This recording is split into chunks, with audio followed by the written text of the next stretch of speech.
Okay, my name is Paige Maxon, And I'm Megan. and the article we had was about 15 emerging trends for board and executive teams in response to COVID-19.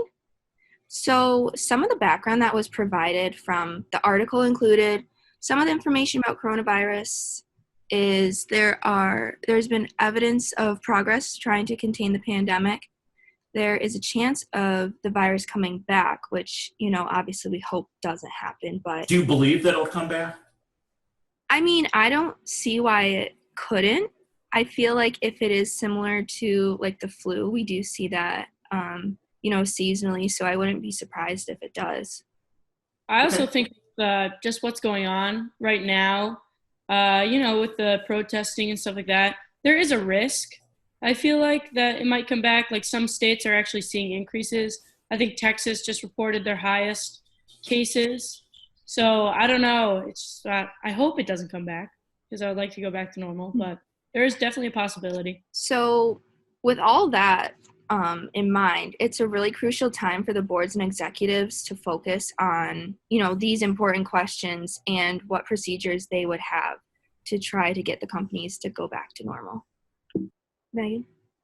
Oh gosh, I didn't even see it. I was like, what the heck's happening to my screen? I don't know. Okay, here we go. No worries. Formation of emerging trends. I was like, what is everyone doing? To the slide switch. A group of leading non-executive chairs and directors that serve on the McKinsey Resilience Advisory Council meet to discuss their personal experiences from their company's efforts to work through the pandemic.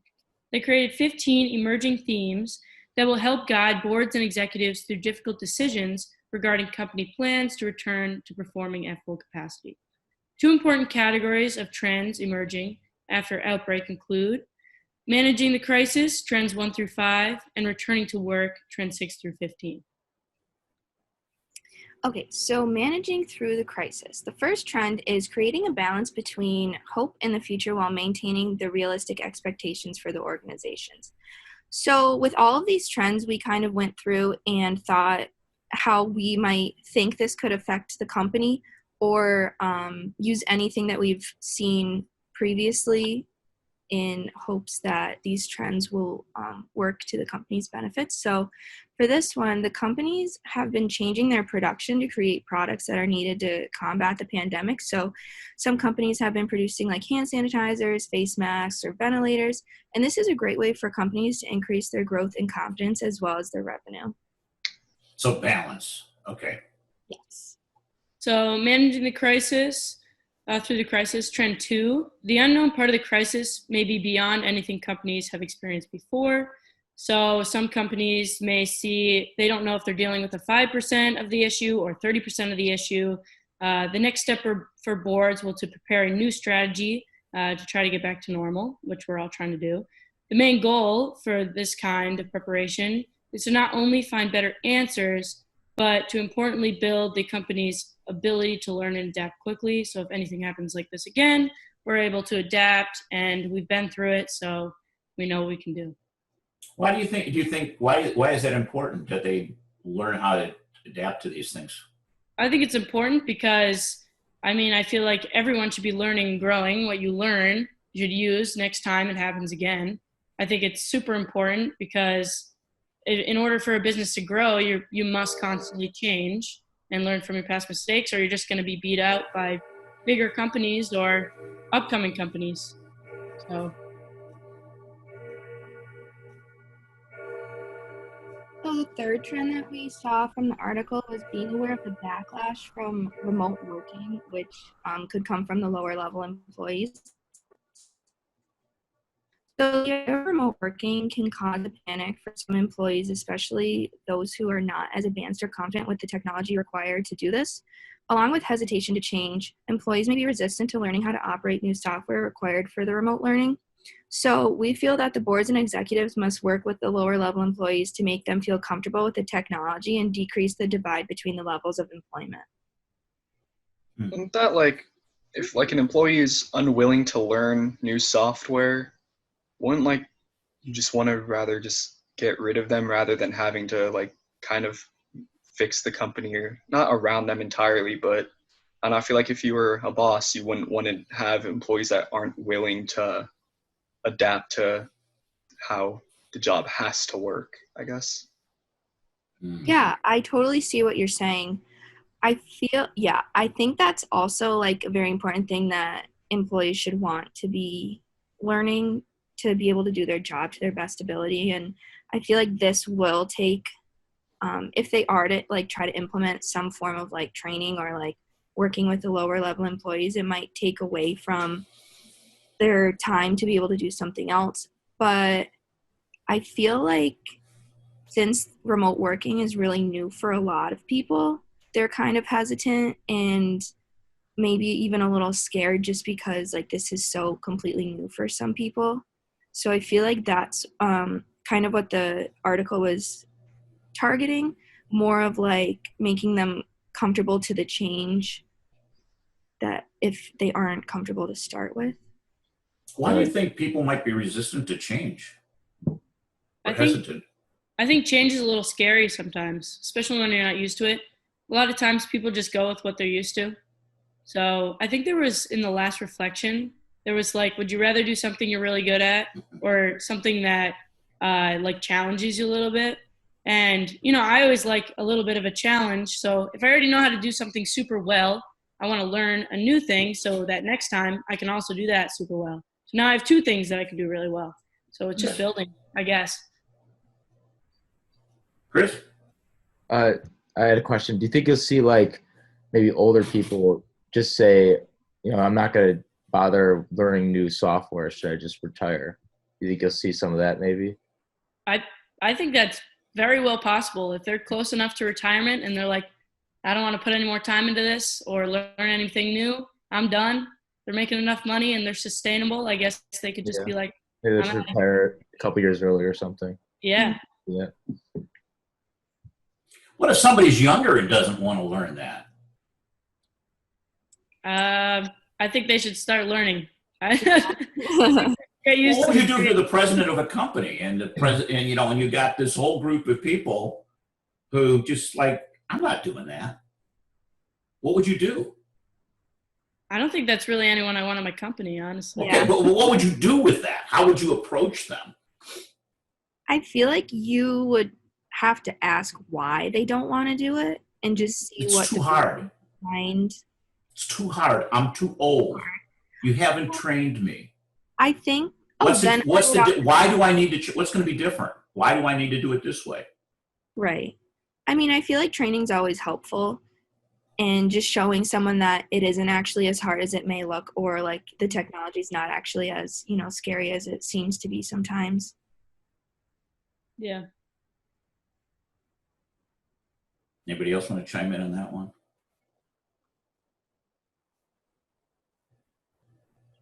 Okay, go ahead.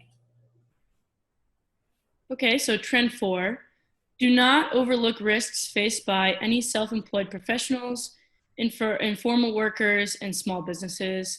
How this trend impact companies or individuals. While these categories do not affect big businesses, they still matter. Small businesses do not usually have the financials to continue operating with a decrease in revenue like they have experienced with the pandemic. Similar to bigger businesses, a way to smaller businesses or individuals could stay afloat is by changing their product type to producing products that are essential to surviving the pandemic, like PPE, or basic household necessities like toilet paper or paper towels.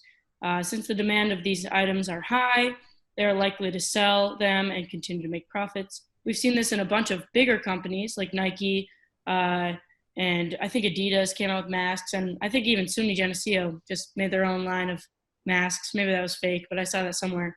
So that's adapting and still making profit. So if you're a smaller company, though, how you may not have the financials to like convert that change. Like say, like you're a small consulting company, like you may not have any way of making the PPE stuff. Like how do you think you would be able to like avoid the risk of a huge loss of revenue? Yeah, I think that's always the hard part. I mean, if you don't have the financials to do it, I mean, everything kind of revolves around that. I mean, the way the big companies can do it is because they're massive. Nike can switch their whole production line because obviously they're, swimming in money always. So yeah, that's the hardest part. I really don't know how I personally would do that, but yet you have the airlines that are literally, they've stopped generating any revenue. They have a ton of expenses. They need government bailouts. So are they any different than small business? Some of these companies that have gotten these bailouts, billions to the airline industry. yeah. I mean, I guess they're not that much different because they're still facing the same issues. They're just, their difference is size of the companies. Size, okay. Mm-hmm. Do you think it was that you could go back and say there wasn't enough planning on some parts? Yeah. I mean, no one really expects there to be a, world pandemic take Right. over and stop the whole Yeah, everything. that's the black swan part of it. Exactly. Never anticipated it. Exactly. So, I mean, I don't feel like there was enough planning kind of by anyone, but I think it's just for that reason that no one expected to have to plan for something like this. But you could also say that if a small business is in trouble and they make something that a big company uses, you could take a big company and grind it to a halt. Yeah. Like if you, let's just use a small example, is if you're Johnson & Johnson, you've come up with the vaccine, but if you don't have those little vials to put the vaccine in, Mm-hmm. your vaccine is useless. Yeah, that's really true. Huh, I never thought about that. This is good. Yeah.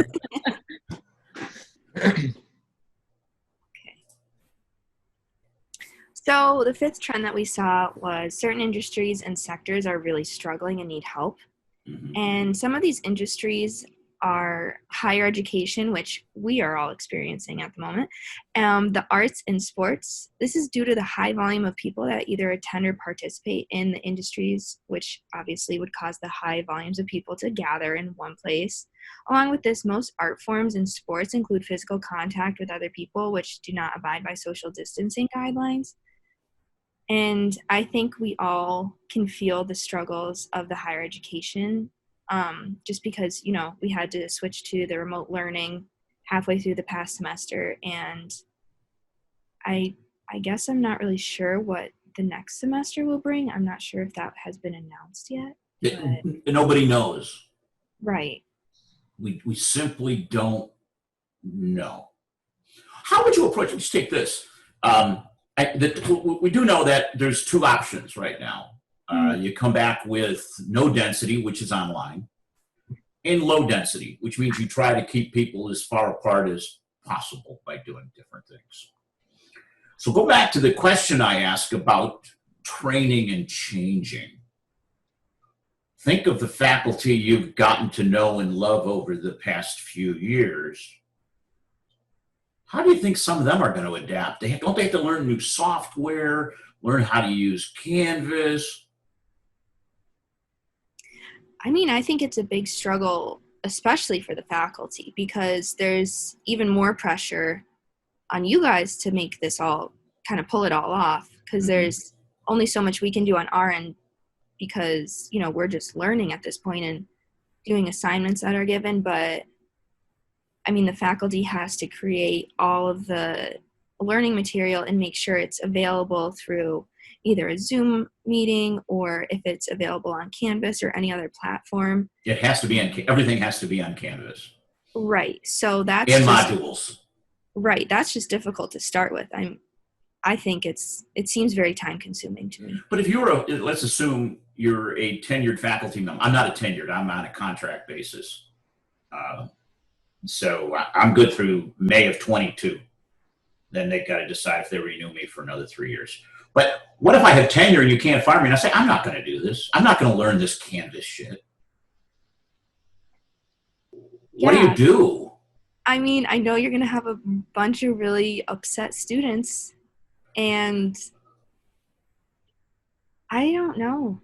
I don't know what you would do with, like, from the president's perspective. Sure. The deans, sure. I guess I don't really know what you could do. Could you? I don't think you can threaten their, like, paycheck, can you? Tenured. Yeah, so I don't really know.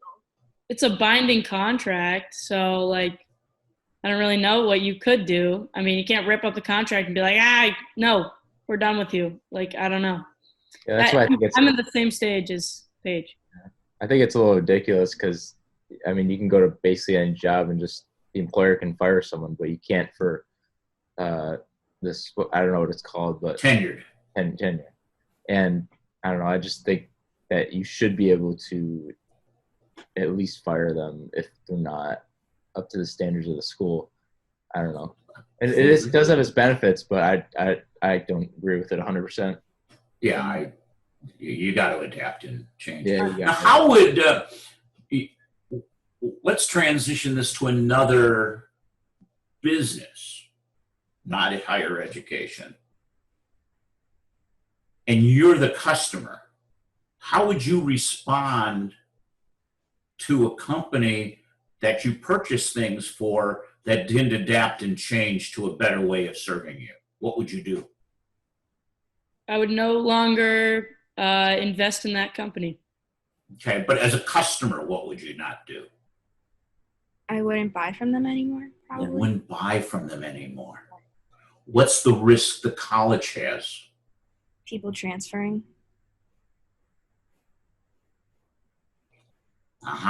So if it's virtual and faculty from Cortland or Oneonta can do a better job, where would you go as the customer? To the schools that adapted better. And provide you with what? Better education? Yeah, what you want. Mm-hmm. So a lot of it comes back that the change has to do with retaining and developing customers. Mm-hmm. You don't take care of the customer, it doesn't matter anything else. Right. Yeah. Same thing with education. We're going to see the same thing, I think. But that's what we had, and forgive me, I don't remember which group I talked to what, but I know, Matt, we had the discussion this morning. There's a difference between online teaching, online learning. Yes. Two very, very different things. Because you can get all the information you need. But what we can do is how do you learn from that? How do you apply it? Mm-hmm. Is where we have to create that environment that happens. And not just writing silly papers. Right. If I told you to write a 10-page paper on this topic, could you do it, Paige? I mean, yeah, I feel like I could, but I don't think I want to. Okay. Would you ever remember the discussion? Or would you ever remember the paper a year from now? I mean, I probably wouldn't remember the paper, but Okay. I'll definitely remember the discussion. Okay, yeah, the discussion that we're having. Yeah. Yeah, no, and I think that's where I think if everybody can get their hands around how do you help people learn, it'll be successful. Yeah. Because you're my customer. If I can't keep you happy, I'll transition to any other business. The same thing. And Chris, you were a server, right? Yeah, I was that, and washed dishes too. And Okay, let's just say you're a server, and you don't wear your mask, and you start coughing, or maybe you have allergies, and you start sniffling and coughing around customers. How do you think the customer's going to react? I'd be a little disgusted, probably. And how's that going to impact you? I mean, they'll probably tell the employer and just. How would you know even sooner? What do you mean? How would you know they weren't satisfied with you sooner than waiting for them to tell the manager to tell you? Oh, they would probably say something. Hmm? I would think. They may not say something. What else might they do? Probably leave. Before they would leave, what are they going to do before they leave? Trying to think of what you're getting at here. They pay the bill. Oh, And when they pay the bill, isn't there a blank line there? yeah. What's the line there for? Can be up to Ah, is. Yeah, I see what you're saying. Yep. yeah. So Yeah, that customer may express dissatisfaction by not leaving you a tip. it's true. That's very true. And then would they come back? Who knows? Probably not. I mean, Right. So this is how some of these struggling sectors come back together. It's going to be interesting. Go ahead. I didn't mean to get off task. Fine. So trend 6, now we're returning to work, differentiating between industries and regions. How this trend impacts the company. The boards and executives must understand their region and how coronavirus has impacted it so far. As well, they need to understand how their business can continue to run and what changes must be made to the company's strategy. The greatest challenge that is being faced in the new strategy planning for companies is if they will be able to come back to pre-coronavirus performance levels and will need to implement more diverse planning strategies with very strict guidelines in the case that the virus comes back. This will benefit the company in the long run and their customers, so the company will have to plan that will allow for continued production. So that's the goal. Okay, so this trend, what went wrong previously, this will impact the company because it will be one of the most important questions to answer when planning for the company's new strategy for their new normal. Identifying the issues that arose during the pandemic and finding multiple ways to combat and prevent these issues from happening again, if the virus is to come back, will be really important. I think this could be one of the most important trends that we see. It will be specific to each company, but by targeting these specific areas that they find went wrong and spending time to create the solutions, it will be important for their revision process. Yeah, so that if it happens, if we get this second wave, that we don't get hurt the same way we did. Right. That's a good lesson for all of us. Yeah, exactly. I think everyone can take something from this idea, whether it be for how you work or how you learn or how you did this or that during the pandemic. But I think it's really important. Yeah, the Japanese term for it would be a kaizen, which is what did we do really well? What can we do better? And build on your strengths and address those other things. Right. Yeah.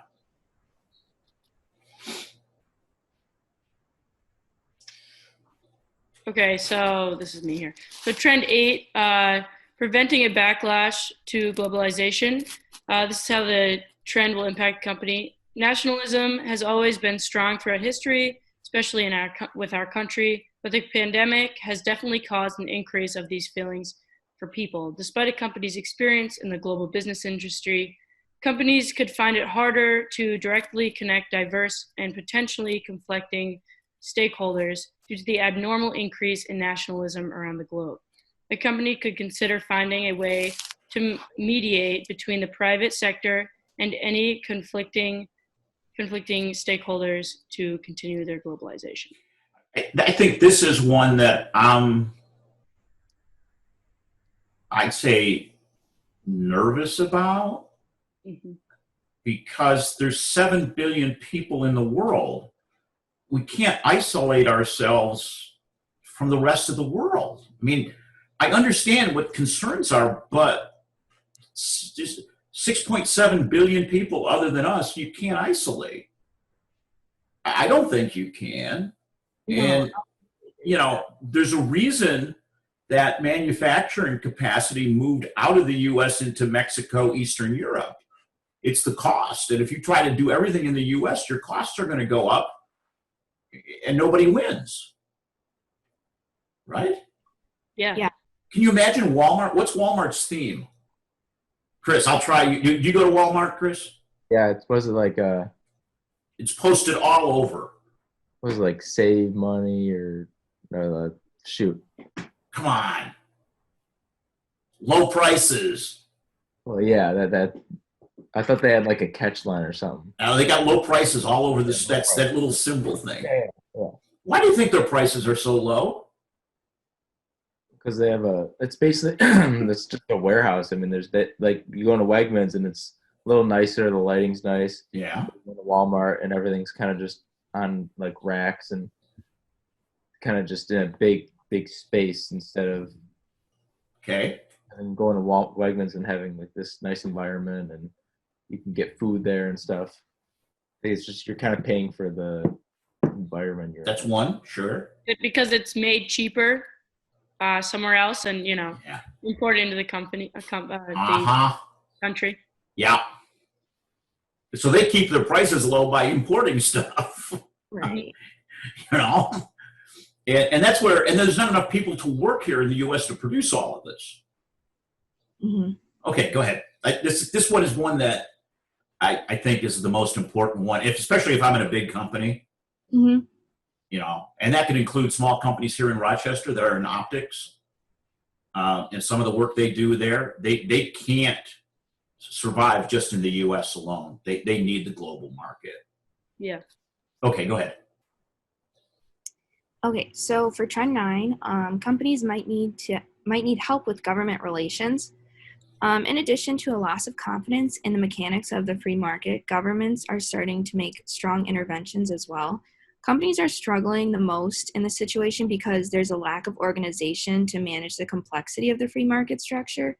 And the article explains the companies as needing a playbook, but they're not receiving a solid plan from the. So trend 10, where will the equity come from and with the strings attached?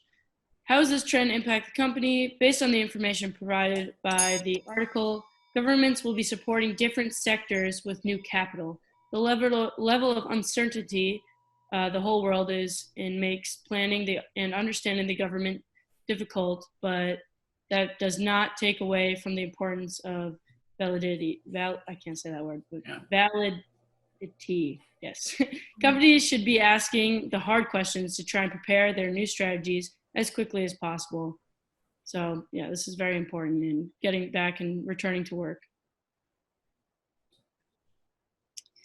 The balance between profits and cash flow is tricky, but essential to get it right. So staying financially stable is a really big struggle for companies right now, and they're caught having to sacrifice their bottom line of employees in order to pay their financing. This is not sustainable, and companies are going to start seeing the drastic effects of this issue very soon if they haven't already. Companies will need to reach out to all possible resources in order to find the guidance needed to balance profits and cash flow. That's a big one. You've already seen the airlines, once the PPP program, which funded certain jobs through September, kicks in, every major airline is going to eliminate 20% of their staff. Yeah, Right. It's just inevitable. Brady. So trend 12, it may be time for responsible acquisitions. How this trend will impact the company. This concept could help companies regain control and confidence over their revenue and cash flow, and even help restructure certain industries. Many companies have been able to save themselves through responsible acquisitions. I can't say that word. Acquisitions. I'm having trouble today. While their concept is not for all companies, the ones that have the ability to be sensitive towards sellers and allow them a good path to exit have found success. Guidelines to understanding and demonstrating responsible acquisitions should be created and offered as guidance for interested companies. I think we'd find these companies that might be acquisition targets. Yeah. How do you think we do it? I don't know. Seems like it's an opportunity to make money. Yeah.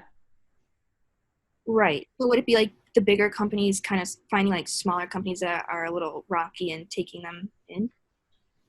Or is that not the right idea? Oh. I don't know. I'm just getting some feedback from you guys as to what I might be able to do to find them. Oh.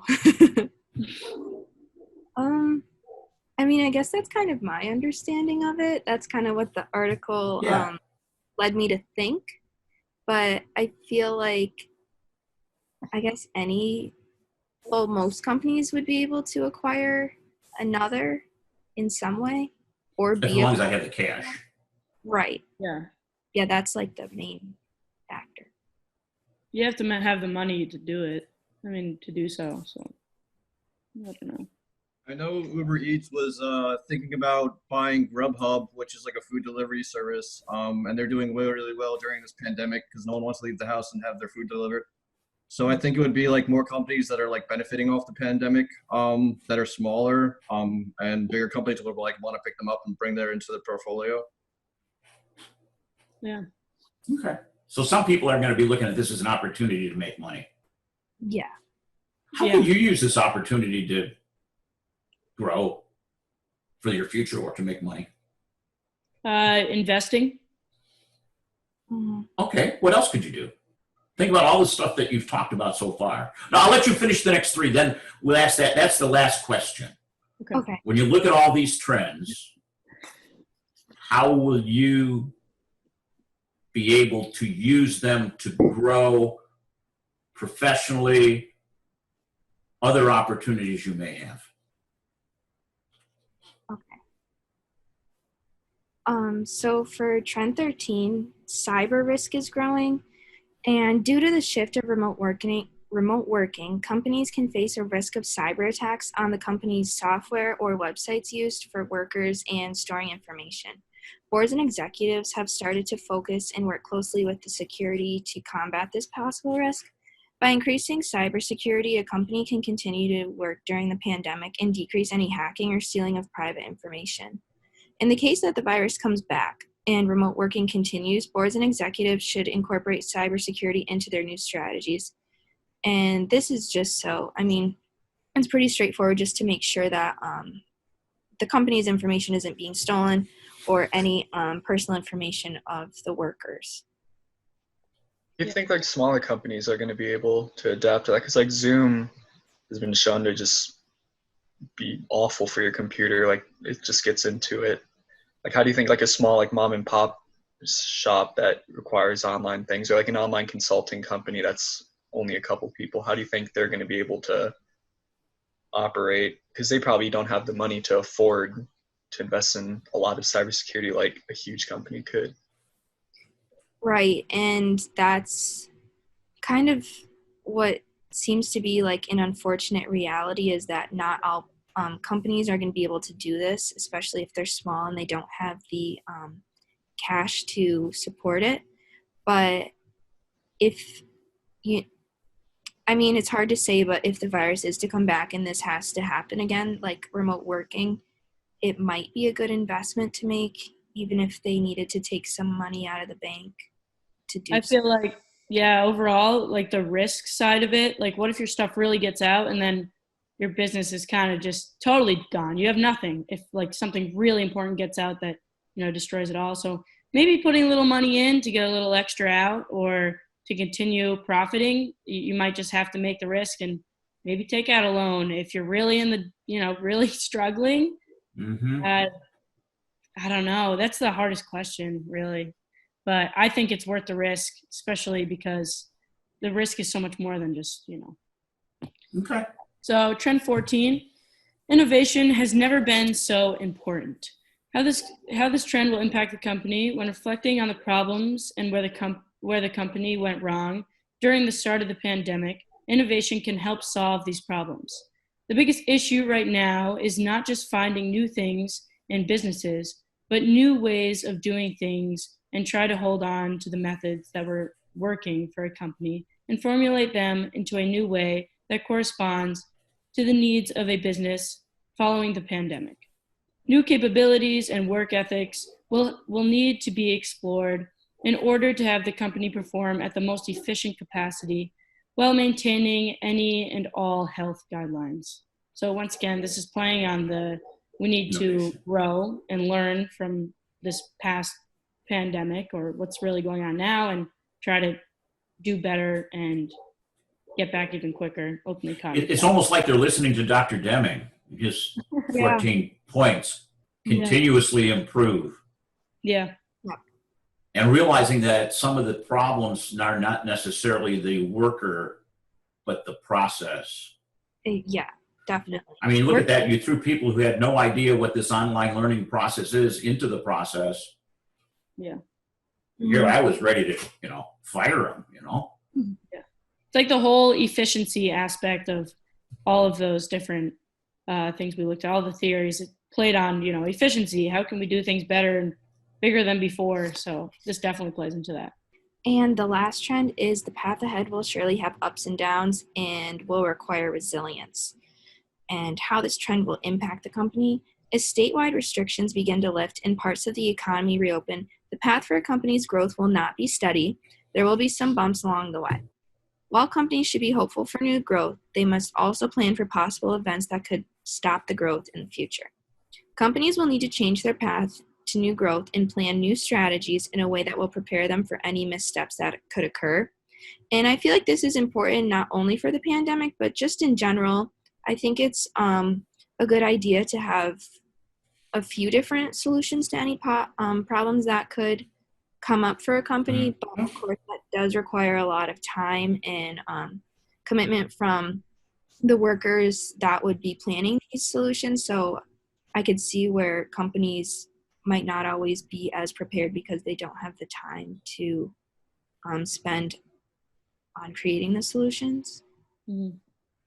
I think this is an important lesson, just this whole thing and just saving money and when you're up, kind of just keep going instead of spending it all. And I think it's just an important lesson to everyone, because you just see all these small businesses crumbling.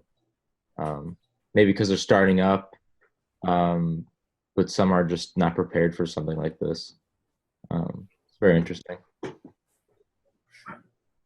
So what's your takeaway? What did you learn? What are you going to do? I definitely think that seeing all of the companies, kind of struggle has showed me that teamwork is really important, because I feel like if the companies were to work together and create solutions to any problems they could have foreseen. I mean, a pandemic is kind of not issue that you really think about all the time, but I think that it showed me how important being organized and staying prepared is, even more than I really thought about.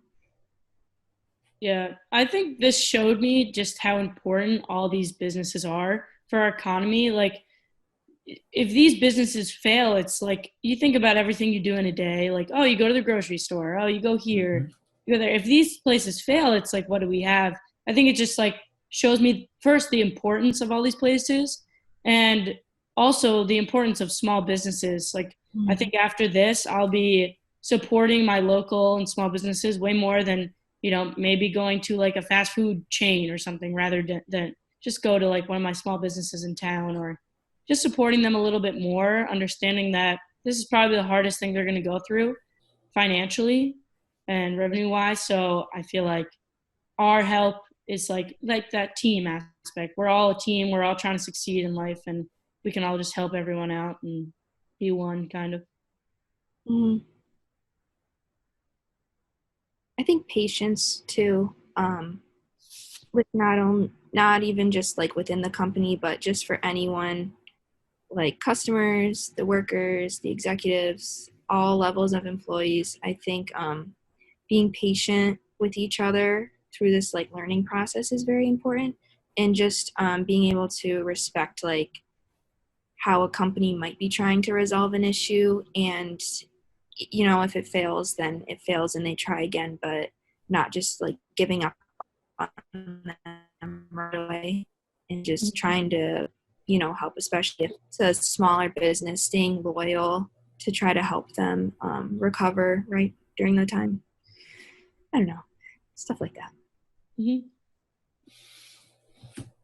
I like the way you transition from first we were just simply managing the crisis to looking forward. Mm-hmm. And I think I have to say, okay, what am I going to do? And I was encouraged by keep coming back to this idea of innovation, doing things different, doing things better, and then the resilience. We're going to pop back. It's all going to work out in the end, and there'll be new opportunities for all of us. That's what my takeaway. Yeah. Yeah, I'd say the same. Like I talked a little about innovation too. Like I think companies just need to be able to adapt, otherwise they're gonna fail. Like we saw with the airline industry, even big companies are able to have huge failures that now they need huge bailouts, while like some smaller companies are able to survive through this. Mhm. And like if a company's not able to adapt and overcome, then they really like it's their fault for the failure, I guess. Yeah.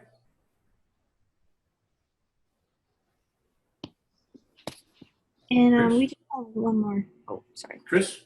Oh, I just think with the last slide, just being resilient, and I don't know, I didn't realize how many, especially like restaurants, I didn't realize how many companies or restaurants are just so like month to month, and without with being closed for a couple months, it's just so hard to stay afloat. And I think we'll see at least maybe 10 to 20% of businesses just kind of just crumble.